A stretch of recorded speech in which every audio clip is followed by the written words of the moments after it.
మన ప్రభువును రక్షకుడైన యేసుక్రీస్తు వారి మధురమైన నామంలో సిలువే నా విందు కార్యక్రమాన్ని వీక్షిస్తున్న మెట్రో టీవీ ప్రేక్షకులకు, క్రైస్తవ సమాజానికి శుభాలు తెలియజేస్తున్నాను. Praise the Lord. ఒక కీర్తన పాడుకొని ప్రభు నామాన్ని మహిమపరుద్దాం.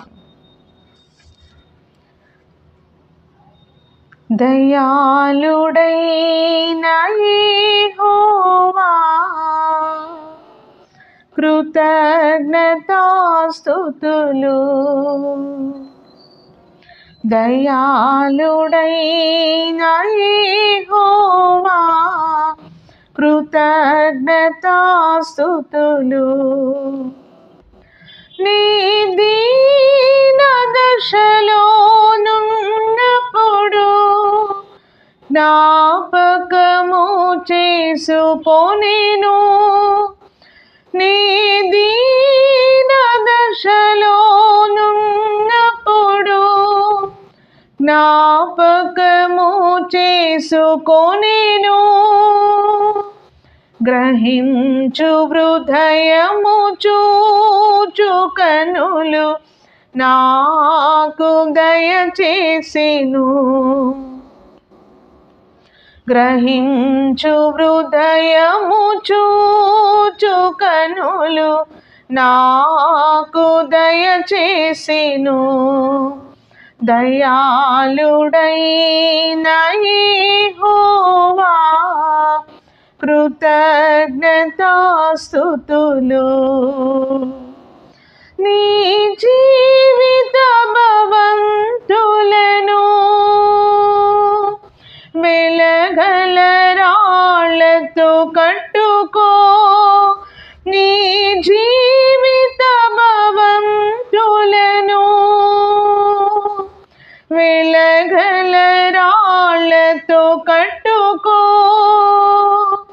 ధర మార్చుకో, వెల చేసుకో, యేసే మహిమదనం.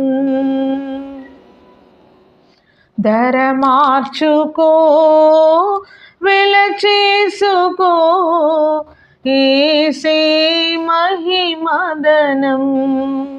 దయాళుడైన యెహోవా, కృతజ్ఞతాస్తుతులు. ఉగ్రతా దినమునందు నీ ఆస్తి అక్కరకు రాదు. ఉగ్రతా దినమునందు నీ ఆస్తి అక్కరకు రాదు. నియమింపబడిన దినము ఆ దినము వచ్చుచున్నది. నియమింపబడిన దినము ఆ దినము వచ్చుచున్నది. దయాళుడైన యెహోవా, కృతజ్ఞతాస్తుతులు. అక్షయమైన నీ వాక్యము నాకు నిత్య జీవము. అక్షయమైన నీ వాక్యము నాకు నిత్య జీవము. కడబుర మ్రోగని మనము మార్పు నొందెదము. కడబుర మ్రోగని మనము మార్పు నొందెదము. దయాళుడైన యెహోవా, కృతజ్ఞతాస్తుతులు. Praise the lord. హల్లెలూయా. ప్రియమైన వారులారా, ఈరోజు కొరకైన దేవుని యొక్క వాక్య భాగము దానియేలు గ్రంథము 5వ అధ్యాయము. నానా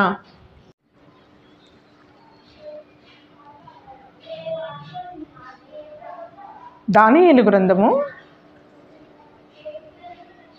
4వ అధ్యాయము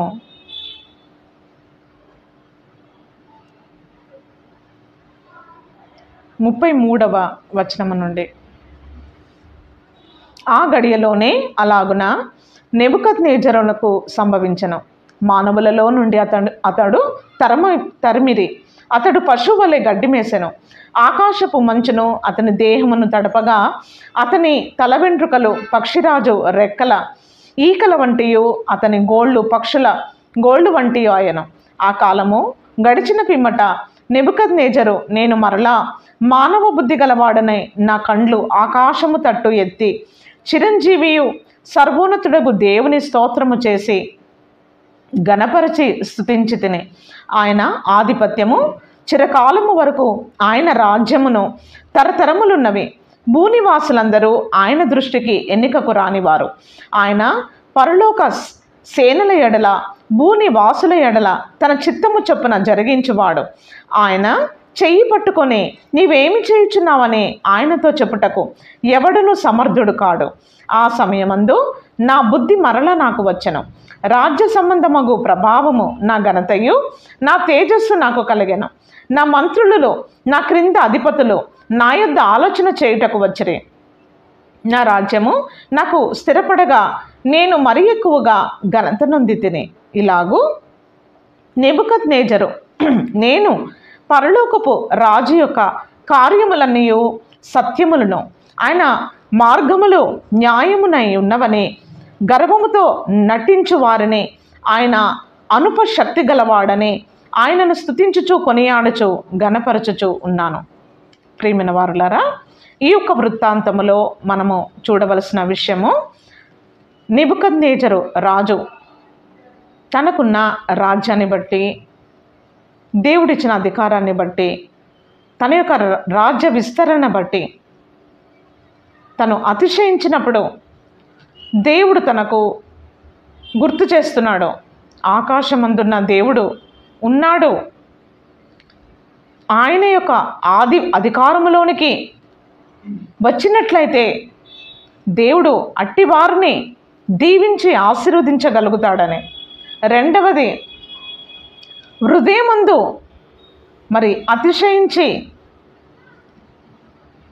దేవుణ్ణి కూడా లెక్క చేయకుండా తమకు తామే హెచ్చించుకున్న వారిని దేవుడు నేలను పడేస్తాడని తను గ్రహించేటట్టుగా దేవుడు చేశాడు. తిరిగి తనకి బుద్ధిని కలగజేసి రాజ్యాన్ని అప్పగించి నెబుకద్నెజరు రాజు దేవుని స్తుతించి ఘనపరిచినట్టుగా మనం ఇక్కడ చూస్తూ ఉన్నాం. ప్రియమైన వారులారా,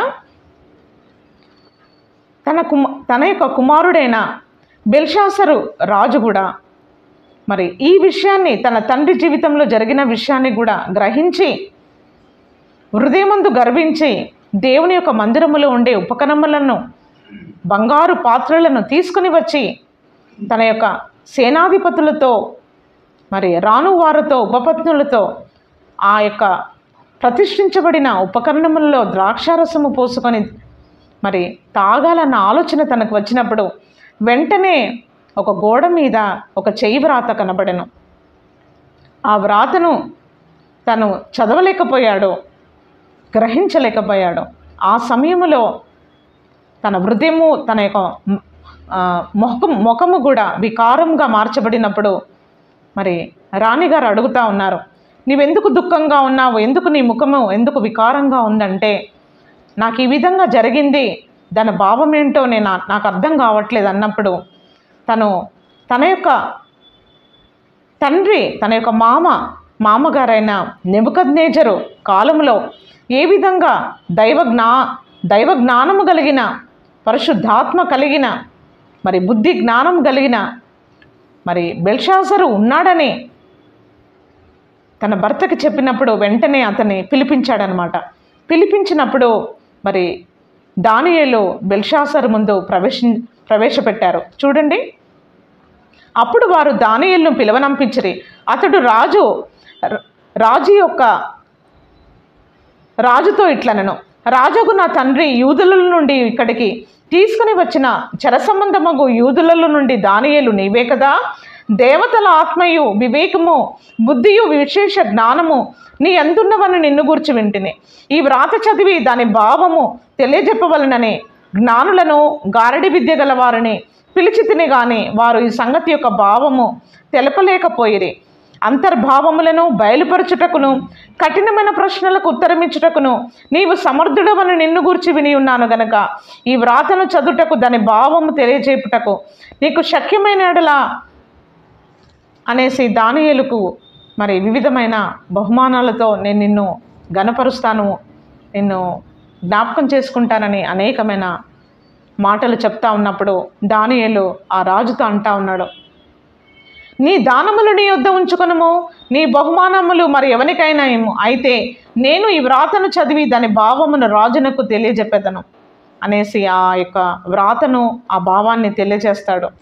ప్రియమైన వారులారా, మనము 23వ వచనంలో మనం చూసినట్లయితే, బెల్షాసరు అతని కుమారుడగు నీవు ఈ సంగతి ఎరిగి ఉండి నీ మనసును అణుచుకొనక పరలోకమందున్న ప్రభు మీద నిన్ను నీవే హెచ్చించుకొంటివి. ఎట్లనగా నీవును నీ అధిపతులను నీ రానువారును నీ ఉపపత్నులను దేవుని ఆలయ సంబంధమగు ఉపకరణములలో ద్రాక్షారసము పోసి త్రాగవలనని వాటిని తెచ్చుకొని వాటితో త్రాగుచు చూడనైనను విననైనను గ్రహింపనైనను చేతకాని వెండి బంగారము ఇత్తడి ఇనుము కర్ర రాయి అను వాటితో చేయబడిన దేవతలను స్తుతించితివి. నీ ప్రాణమును నీ సకల మార్గములను ఏ దేవుని వశమై ఉన్నవో ఆయనను నీవు ఘనపరచలేదు. కావున ఆయన ఎదుట నుండి ఈ అరచెయ్యి వచ్చి ఈ వ్రాతను వ్రాసిన శాసనం ఏదనగా మెనే టెకెల్ ఒఫార్సేన్. ఈ వాక్య భావం ఏమనగా, మినే అనగా దేవుడు నీ ప్రభుత్వ విషయములో లెక్క చూచి దాన్ని ముగించెను. టెకెల్ అనగా ఆయన నిన్ను త్రాసులో తూచగా నీవు తక్కువగా కనబడితివి. ఫేరేస్ అనగా నీ రాజ్యము నీ యొద్ద నుండి విభాగింపబడి మాదీయులకును పారసీకులకును ఇయ్యబడును. బెల్షాసరు ఆజ్ఞయ్యగా వారు దానియేలుకు ఉదారంగు వస్త్రమును తొడిగించి అతని మెడను బంగారపు హారము వేసి ప్రభుత్వము చేయుటకు అతడు 3వ అధికారిగా చాటించబడిరి. ప్రియమైన వారులారా, ఏ విధంగా అయితే మరి దేవుని యొక్క తీర్పు బెల్షాసరు మీదకి వచ్చిందో ఆ విధంగానే ప్రియమైన వారులారా, దేవుడి చేతిలో ఒక త్రాసు ఉన్నది. ప్రైజ్ ది లార్డ్, హల్లెలూయా. దేవుడు ఒక మంచి కాపరి, దేవుడు ప్రేమ స్వరూపి, దేవుడు కనికర సంపన్నుడు. మనకి దేవుని గురించి, దేవుని యొక్క వ్యక్తిత్వాన్ని గురించి మరి ఈ విషయాలని మనకు తెలుసు, మనం అనుభవించాము. ఏ విధముగా ఒక్క కాయిన్కి 2 సైడ్స్ ఉంటాయో ఆ విధంగానే మరి దేవునికి కూడా ఇంకొక రూపము కూడా ఉంది. దేవుని చేతిలో త్రాసు ఉన్నది.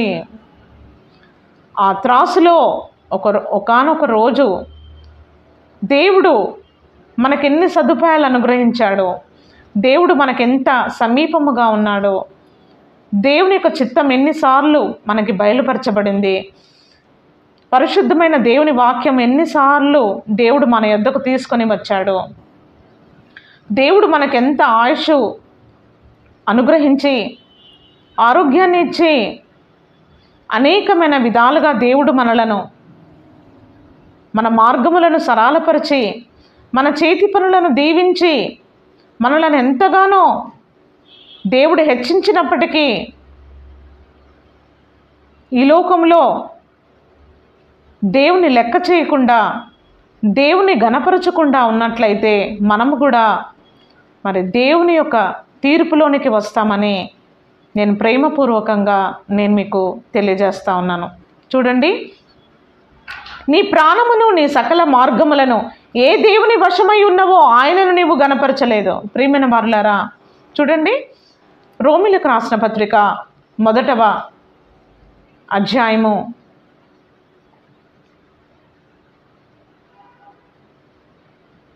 21వ వచనము, మరియు వారు దేవుని ఎరిగియు ఆయనను దేవునిగా మహిమపరచలేదు, కృతజ్ఞతాస్తుతులు చెల్లింపను లేదు.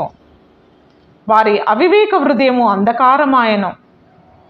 వారు జ్ఞానులమని చెప్పుకొనుచు బుద్ధిహీనులైరి. వారు అక్షయుడగు దేవుని మహిమయు క్షయమగు మనుషుల యొక్కయు పక్షుల యొక్కయు చతుష్పాద జంతువుల యొక్కయు పురుగుల యొక్కయు ప్రతి స్వరూపముగా మార్చిరి. దేవుడికి ఇవ్వాల్సిన ఘనత దేవునికి ఇవ్వకుండా, దేవునికి ఇవ్వాల్సిన మహిమ మనం దేవునికి ఇవ్వకుండా ఉన్నట్లయితే, ఆ మహిమను మనము దొంగలించినట్లయితే, దేవునికి ఆరోపించబడవలసిన మహిమ ఘనత ప్రభావములు మనం దేవునికి చెల్లించకపోయినట్లయితే మనం నిశ్చయముగా పరిశుద్ధాత్మను మనము దుఃఖపరిచిన వారముగా ఉంటాము. ప్రియమైన వారులారా, ఈ చివరి దినాలలో, ఈ కృపాకాలములో నీవు నేను దేవుని వెదకవలసిన అవసరత ఎంతైనా ఉన్నది.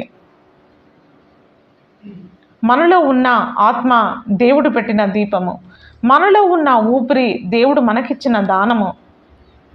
ప్రియమైన వారులారా, దేవుడు మనకి కృపాక్షేమాలు కలగజేసి, దేవుడు మనలను ఎంతగానో జ్ఞాపకం చేసుకొని మనల్ని హెచ్చించినప్పుడు మనము దేవుని గణపరచవలసిన అవసరత ఎంతైనా ఉన్నది. దేవుడు ఒక చోట అంటా ఉన్నాడు, వీరు తమ పెదవులతో నన్ను ఆరాధిస్తున్నారు కానీ వారి హృదయము నాకెంతో దూరముగా ఉంది అంటా ఉన్నాడు. ప్రియమైన వారులారా, అందుకే ప్రభువారు ఒక కొలతనిచ్చాడు మనం ఎలా ప్రభుని ఆరాధించాలన్నది. దేవుని ప్రేమించేవారు పూర్ణ మనసుతో, పూర్ణ వివేకముతో, పూర్ణ ఆత్మతో, పూర్ణ శక్తితో, పూర్ణ బలముతో మనం ప్రభుని సేవించాలన్నదే దేవుని యొక్క వాంఛ ఉన్నది, దేవుని యొక్క ప్రణాళిక ఉన్నది. ప్రియమైన వారులారా, దేవుని పక్కన పెట్టి మనం ఏది సాధించలేము, ఏమీ సుఖపడలేము. అదైతే వాస్తవం అండి.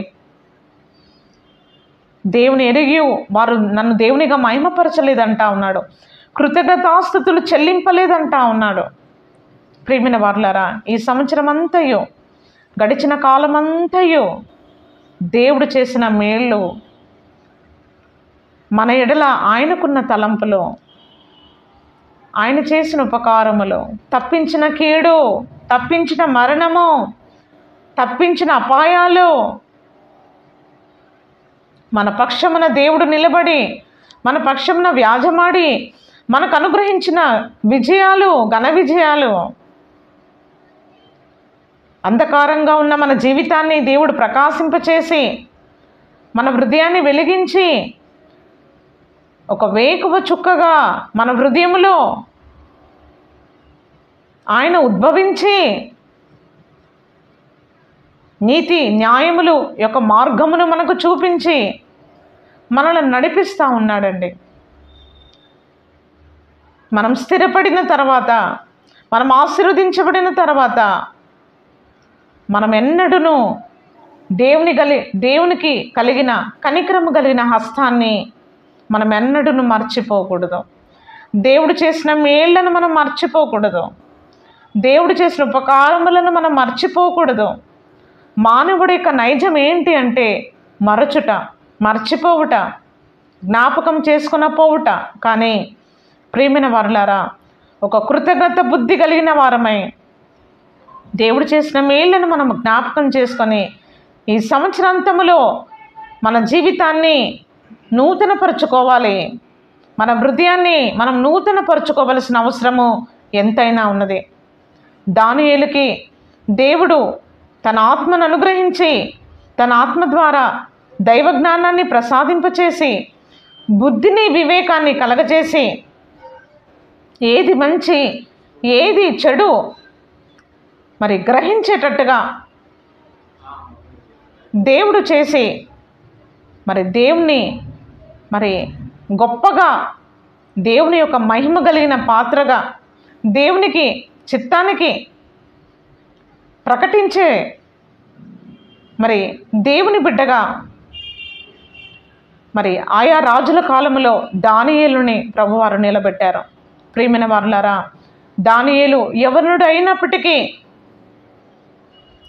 అతడు బబులోను దేశంలో ఉన్నప్పటికీ, బబులోను రాజైన నెబుకద్నెజరు ఆధ్వర్యంలో ఉన్నప్పటికీ, తన రహస్యమందు సేవించుచున్న దేవునికి భయపడి తన యవన కాలములో తన జీవితాన్ని కాపాడుకొని పెట్టిందల్లా తినక, చూసిందల్లా అనుభవించకుండా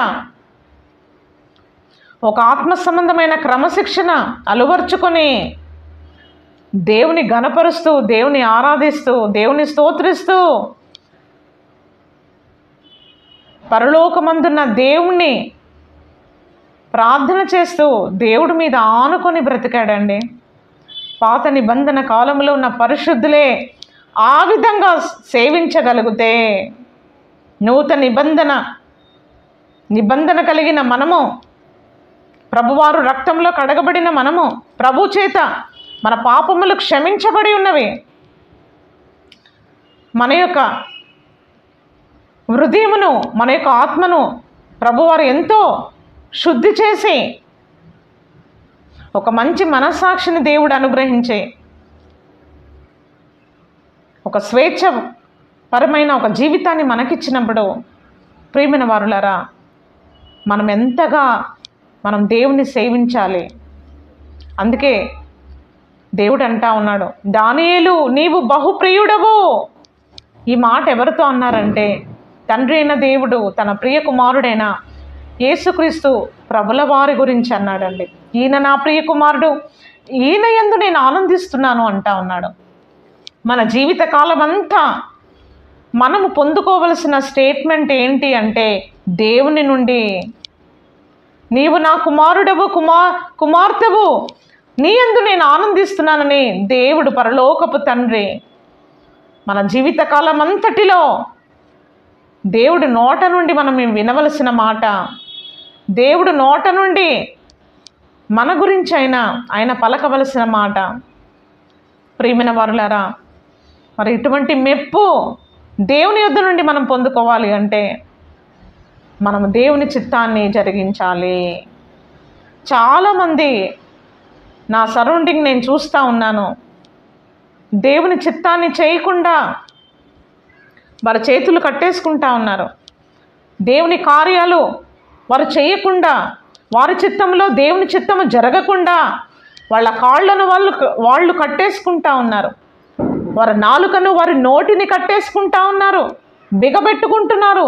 పంటి కింద సత్యమును, దేవుని జీవమును, దేవుని ప్రభావమును సర్వ సమాజములో ప్రకటించకుండా, ఆ దివ్యమైన వెలుగు మన జీవితంలో ప్రకాశింపకుండా, అహీక విచారము చేత, దుఃఖము చేత, లోక సంబంధమైన దుఃఖము మరణము కలగ చేయునని దేవుని యొక్క వాక్యము సెలవిస్తూ ఉంది. ప్రియమైన వారులారా, ఇది నా మాట కాదండి, దేవుని మాట. ప్రైజ్ ది లార్డ్, హల్లెలూయా. 2 రకములైన దుఃఖాలు ఈ లోకంలో ఉన్నాయండి. 2 రకములైన దుఃఖము చూడండి. 2 కొరింథీయులకు రాసిన పత్రిక 7వ అధ్యాయము 10వ వచనము. దైవ చిత్తానుసారమైన దుఃఖము రక్షణార్థమైన మారు మనసును కలగచేయును. ఈ మారు మనసు దుఃఖమును పుట్టించదు, అయితే లోక సంబంధమైన దుఃఖము మరణము కలగచేయును. మీరు దేవుని యొక్క చిత్త ప్రకారము పొందిన ఈ దుఃఖము ఎట్టి జాగ్రత్తను, ఎట్టి దోష నివారణను, ప్రతి వాదమును, ఎట్టి ఆగ్రహమును బట్టి, భయమును బట్టి, అభిలాషను బట్టి, ఆసక్తిని బట్టి ప్రతిదండనను మీలో పుట్టించునో చూడుడి. దైవ చిత్తానుసారమైన దుఃఖము, లోక సంబంధమైన దుఃఖము. దైవ చిత్తానుసారమైన దుఃఖము మనకి మారు మనసును తీసుకొని వస్తుంది, మనలో ఒక పశ్చాత్తాపాన్ని తీసుకొని వస్తుంది, ఒక ప్రార్థన తీసుకొని వస్తుంది. మన హృదయాన్ని మనము నలగొట్టుకుంటాము, మన జీవితాన్ని పరిశీలించుకుంటాము. లోక సంబంధమైన దుఃఖము, లోకంలో ఉన్నాము కదా, లోకంలో మనం అనుభవిస్తున్న కష్టాలు, బాధలు అవి తీర్చలేనివి. ఈ లోకములో అనేకమైన నిట్టూర్పు, ఎంతో బాధ, మనోవేదన, వీటన్నిటిలో ఇదే లోకము, ఇదే జీవితం అని చెప్పేసి మనం ఇందులోనే మునిగిపోతే లోక సంబంధమైన దుఃఖము చేత మనం ఏడవబడి నశించినట్లయితే అది మరణానికి మనల్ని తీసుకొని వెళ్ళిపోతుందండి. ప్రియమైన వారులారా, మన ప్రభువును రక్షకుడైన యేసుక్రీస్తు వారి నామములో నేను మీతో ప్రేమపూర్వకంగా తెలియజేస్తున్నాను ఏంటంటే, మన యొక్క దుఃఖము, మన యొక్క భారము, మన యొక్క చింత, మన యొక్క విచారము సమస్తము మనం ఉపసించి దేవుని పాదముల సన్నిధిలో పెట్టినట్లయితే, ఆయన యొక్క కరుణాపీఠం ఎదుట సాగిలపడినట్లయితే, ఆయన తన యొక్క రాజదండాన్ని మన వైపు చూపి మన నోటి నిండా నవ్వును కలగచేసి, మన పెదవులను ప్రహర్షముతో నింపి, మన హృదయంలో ఉండే విచారాన్ని ఆయన కొట్టివేసి, ఆనంద వస్త్రముతో మనలను ధరింపచేసి, ఉల్లాస వస్త్రములను మనకు అనుగ్రహించి, మనం రక్షణలో మనం ఆనందించినట్లుగా ఆయన మనలను సంతోషింపచేయగలిగిన దేవుడు. ప్రియమైన వారులారా, ఇన్ని వాగ్దానములు మనకున్నవి. చూడండి, 2 కొరింథీయులకు రాసిన పత్రిక 7వ అధ్యాయము 1వ వాక్యము. ప్రియులారా, మనకు ఈ వాగ్దానములు ఉన్నవి గనుక దేవుని భయముతో పరిశుద్ధతను సంపూర్తి చేసుకొనుచు శరీరముకును ఆత్మకును కలిగిన సమస్త కల్మషము నుండి మనలను పవిత్రులుగా చేసుకొందుము. ప్రైజ్ ది లార్డ్, హల్లెలూయా. ఈ యొక్క అవకాశము ప్రతి ఒక్కరి యొద్ద ఉందండి. ఈ లోకములోనే ఇంకా మనం బ్రతుకుండగానే, ఆరోగ్యంగా ఉన్నప్పుడే దేవుని వాగ్దానములు మనకున్నవి గనుక ఆత్మకు శరీరానికి ఉన్న దోషము, కల్మషము, పాపము చేత విడిపించబడి ఒక శుద్ధ హృదయముతో మనం దేవుని సేవించినట్లయితే దేవుని యొక్క నిత్యమైన కనికరాన్ని మనం పొందుకుంటాము. చూడండి, 2 కొరింథీయులకు రాసిన పత్రిక 6వ అధ్యాయము 2వ వచనము. ఇదిగో ఇప్పుడే మిక్కిలి అనుకూలమైన సమయము, ఇదిగో ఇదే రక్షణ దినము. Praise the Lord. రక్షణ పొందుకోవడానికి, దేవుని యొక్క స్వాస్యముగా మార్చబడటానికి, ప్రభుబల్ల తీసుకోవడానికి, దేవునితో సమాధాన పడటానికి నువ్వు దాటేస్తూ ఉన్నావా, వెనకేస్తూ ఉన్నావా? అయితే దేవుని యొక్క వాక్యము సెలవిస్తూ ఉంది, ఇదే అనుకూలమైన సమయము. ప్రైజ్ ది లార్డ్, హల్లెలూయా. ఈ అనుకూలమైన సమయములో దానియేలు నెబుకద్నెజరు దేవుని తట్టు చూడలేదంట. ఆకాశమందున్న దేవుని తట్టు చూడకుండా, దేవుని ఆధిపత్యంలోనికి రాకుండా, దేవుని అధికారము క్రింద తను లోబడకుండా ఉన్నాడు. కాబట్టి దేవుని యొక్క కోపము తన మీదకి వచ్చింది. ప్రియమైన వారులారా, అంతా బాగుందిలే, అంతా బాగానే సాగుతుందిలే అని మనం అనుకుంటున్నామేమో, కానీ మనం ఆశీర్వదించబడుటకు మాత్రమే పిలువబడ్డాము. దేవుని యొక్క ఉగ్రత నుండి తప్పించబడాలన్నదే దేవుని యొక్క వాంఛ అయి ఉన్నది. దేవుని యొక్క కార్యములు మనలో జరుగునట్లుగా, దేవుని యొక్క సంపూర్ణ చిత్తము నీలో నాలో జరుగునట్లుగా, దేవుని యొక్క శక్తి కలిగిన దేవుని యొక్క వాక్యానికి మన జీవితాన్ని మనం అప్పగించుకున్నప్పుడు దేవుడు మరి తన యొక్క పరిశుద్ధమైన క్రియలు మనలో ఆయన జరిగించగలిగిన దేవుడుగా ఉన్నాడు. చూడండి, 2 కొరింథీయులకు రాసిన పత్రిక 5వ అధ్యాయము 18వ వచనము. సమస్తమును దేవుని వలన అయినవి, ఆయన మనలను క్రీస్తు ద్వారా తనతో సమాధానపరుచుకొని ఆ సమాధానపరచు పరిచర్యను మాకు అనుగ్రహించెను. అదేదనగా దేవుడు వారి అపరాధములను వారి మీద మోపక క్రీస్తునందు లోకమును తనతో సమాధానపరుచుకొనుచు ఆ సమాధాన వాక్యమును మాకు అప్పగించెను. ప్రైజ్ ది లార్డ్, హల్లెలూయా. ఎందుకు దేవుని వాక్యం ఇంతగా ప్రకటించబడతా ఉంది? ఇంతగా దేవుని వాక్యము సమయమనక అసమయమనక దేవుని యొక్క వాక్యము మనకి సమీపిస్తూ ఉంది. ఎందుకంటే దేవుడు తన సంకల్పము నీలో జరిగించేటట్టుగా, తన కార్యము నీలో జరిగించినట్లుగా, సమాధాన పడుటకు సమాధానార్థమైన శిక్ష యేసుక్రీస్తు ప్రభుల వారు పొందుకున్నారు గనక ఆ యొక్క భయంకరమైన దేవుని ఉగ్రత నుండి నీవు నేను తప్పించబడినట్లుగా, పాపమనే కర్మ నుండి, దోషము నుండి మనం విడిపించబడినట్లుగా, దేవుని కృప కలిగిన స్వరానికి మనం లోబడినట్లుగా, తన యొక్క జల్దరు వృక్షపు నీడలో మనం సేద తీర్చబడినట్లుగా, నూనెతో మన తలను అంటి మన ప్రాణములకు ఆయన విశ్రాంతి కలగజేయగలిగిన దేవుడుగా ఉన్నాడండి. ఆయన వెలుగై ఉన్నాడు గనక మనమును ఈ లోకంలో వెలుగుగా ఆయన మార్చగలిగిన వాడుగా ఉన్నాడు. చూడండి, మొదటి యోహాను రాసిన పత్రిక 1వ అధ్యాయము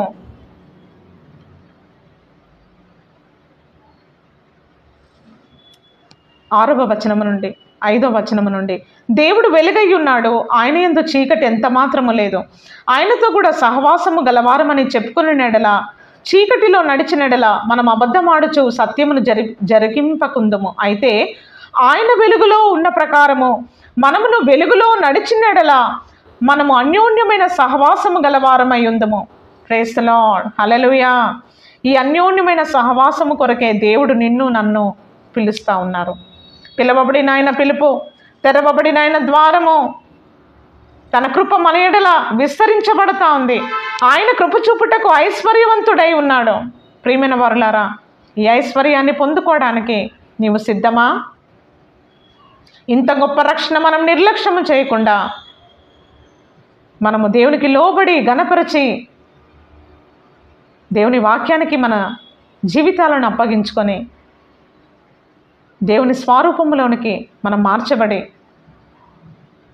ఈ లోకంలో దేవునికి ప్రీతికరమైన బిడ్డలుగా జీవించి తద్వారా ప్రభు నామాన్ని ఘనపరిచి మహిమపరచినట్లుగా, స్తుతించి ఆరాధించినట్లుగా, అటువంటి అన్యోన్యమైన సహవాసములోనికి ప్రభువారు మనల్ని నడిపించినట్లుగా ఈ వాక్యములను మంచి నేల మీద పడిన విత్తనముగా నూరంతలమైన భూఫలాన్ని కలగచేయునుగాక. దైవాశీస్సులు.